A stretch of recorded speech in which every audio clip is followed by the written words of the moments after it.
Hello மக்களே, welcome to our YouTube channel. இன்றைக்கி நம்ம என்ன பார்க்க போகிறோன்னா ஒரு ஸ்வீட் ரெசிபி தான். வாங்க வீடியோக்குள்ளே போகலாம், எப்படி பண்ணலான்னு பார்க்கலாம். ஸோ நம்ம இந்த ஸ்வீட் ரெசிபி பண்ணுறதுக்கு ஃபஸ்ட்டு சுகர் சிரப் ரெடி பண்ணிக்கலாம். ஃபஸ்ட்டு வந்து ஒரு கிளாஸ் வந்து சுகர் ஆட் பண்ணிக்கோங்க. அதுக்கு வந்து கொஞ்சமாக வந்து வாட்டர் ஆட் பண்ணிக்கோங்க. ஆட் பண்ணிவிட்டு நல்லா டைல்யூட் ஆகிற வரைக்கும் வெயிட் பண்ணுங்கள். அண்ட் இது கூட வந்து கொஞ்சமாக வந்து நம்ம வந்து ஏலக்காய் பவுடர் ஆட் பண்ணிக்கலாம். குங்குமப்பூ இருந்தாலும் ஆட் பண்ணிக்கலாம். இப்போ இது வந்து நல்லா கொதித்து ஒரு கம்பி பதம் வர அளவுக்கு வந்து நம்ம வந்து கொதிக்க விடணும். அண்ட் அதுக்கப்புறம் வந்து நல்லா கொதித்ததுக்கப்புறம் நம்ம வந்து அந்த பதம் வந்ததுக்கப்புறம் கொஞ்சமாக நீங்கள் வந்து பால் ஆட் பண்ணிக்கலாம், ஒரு டேபிள் ஸ்பூன் அளவுக்கு. ஏன்னா அந்த வந்து ரொம்ப திக்காகாது சுகர் சிரப் வந்து. நீங்கள் லெமன் ஆட் பண்ணலாம் ஆட் பண்ணிக்கலாம். இப்போ வந்து அதை ஆஃப் பண்ணிட்டு தனியாக எடுத்து வச்சுருங்க. இப்போ வந்து ஒரு 3 to 4 டேபிள் ஸ்பூன்ஸ் ஆஃப் வந்து கீ ஆட் பண்ணிக்கோங்க. கீ நல்லா மெல்ட் ஆனோடனே நம்ம வந்து ரவையை ஆட் பண்ணிக்கலாம். ரவையை ஆட் பண்ணிவிட்டு நல்லா கோல்டன் ப்ரௌன் ஸ்டேஜ் வர வரைக்கும், ராஸ்மல் போகிற வரைக்கும் நல்லா வறுத்துக்கோங்க. நல்லா கீயில் வந்து நல்லா மிக்ஸ் ஆகி நல்லா ஒரு கோல்டன் ப்ரௌன் ஸ்டேஜ் வர வரைக்கும் நல்லா வறுத்துக்கோங்க.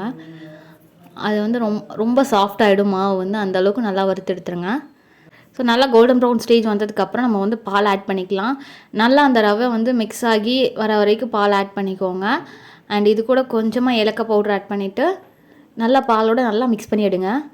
இப்போ வந்து நான் ஒரு கிளாஸ் வந்து ரவை போட்டேன்னா அதுக்கு வந்து 1.5 கிளாஸ் வந்து பால் ஆட் பண்ணுற மாதிரி இருக்கும். ஸோ நல்லா திக்காகிற அளவுக்கு நல்லா மிக்ஸ் பண்ணி விட்டுக்கோங்க. ரொம்ப கட்டியாக இருக்கக்கூடாது. ஸோ நல்லா கொஞ்சம் பால் ஆட் பண்ணி மிக்ஸ் பண்ணி விட்டுருங்க. அண்ட் இதை வந்து கொஞ்சம் நேரம் ஆற விட்டுடலாம்.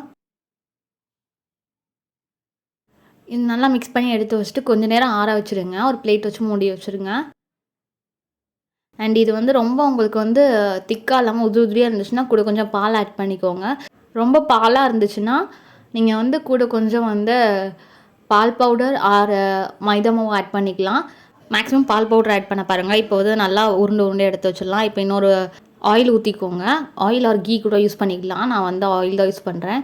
அண்ட் ஊற்றிட்டு இதை வந்து நல்லா கோல்டன் ப்ரௌன் ஸ்டேஜ் வர வரைக்கும் ஃப்ரை பண்ணிவிடுங்க. மீடியம் ஃப்ளேம்லேயே வச்சு ஃப்ரை பண்ணுங்கள். மிதமான சூட்டில் போட்டு எடுங்க. அப்போ தான் உள்ளலாம் நல்லா வெந்து வரும். நல்லா கோல்டன் ப்ரௌன் ஸ்டேஜ் வர அளவுக்கு நல்லா வந்து ஃப்ரை பண்ணி எடுங்க. இங்கே பாருங்கள் எவ்வளோ அழகாக கோல்டன் ப்ரௌனில் வந்திருக்குன்ட்டு. ஸோ அந்த மாதிரி வந்ததுக்கப்புறம் வந்து நம்ம வந்து சுகர் சிரப்பில் ஆட் பண்ணிடலாம். ஸோ அதே ஹீட்டோடு நீங்கள் ஆட் பண்ணிங்கன்னா ஈஸியாக வந்து அது வந்து நல்லா புஃப்னு வரும். உருண்டை வந்து மீடியம் சைஸில் ஆட் பண்ணிக்கோங்க. ரொம்ப பெருசாகவும் ஆட் பண்ணானா ரொம்ப சின்ன சைஸாகவும் ஆட் பண்ண வேண்டாம். அண்ட் அதே மாதிரி வந்து ஆயில் வந்து மீடியம் ஃப்ளேமில் வச்சுக்கோங்க. நல்லா கோல்டன் ப்ரௌன் ஸ்டேஜ் வரைக்கும் நல்லா வந்து ஃப்ரை பண்ணுங்கள். அதுக்கப்புறம் நம்ம வந்து சுகர் சிரப்பில் போட்டு ஒரு ரவுண்ட் நல்லா மிக்ஸ் பண்ணி விட்டுட்டு நம்ம வந்து கொஞ்சம் கேஷ்யூஸ் அண்ட் பாதாம் வந்து கட் பண்ணி வச்சுருக்கோம். அதை வந்து மேலே வந்து தூவி நியர்லி ஒரு 4 to 5 hours வந்து நம்ம வந்து அப்படி விட்டுறலாம். அந்த சுகர் சிரப்லாம் நல்லா மிக்ஸ் ஆகி உங்களுக்கு வந்து வரணும். ஸோ நியர்லி ஒரு 5 hours அப்புறம் நான் உங்களுக்கு காமிக்கிறேன் எப்படி வந்திருக்குன்னு பாருங்கள்.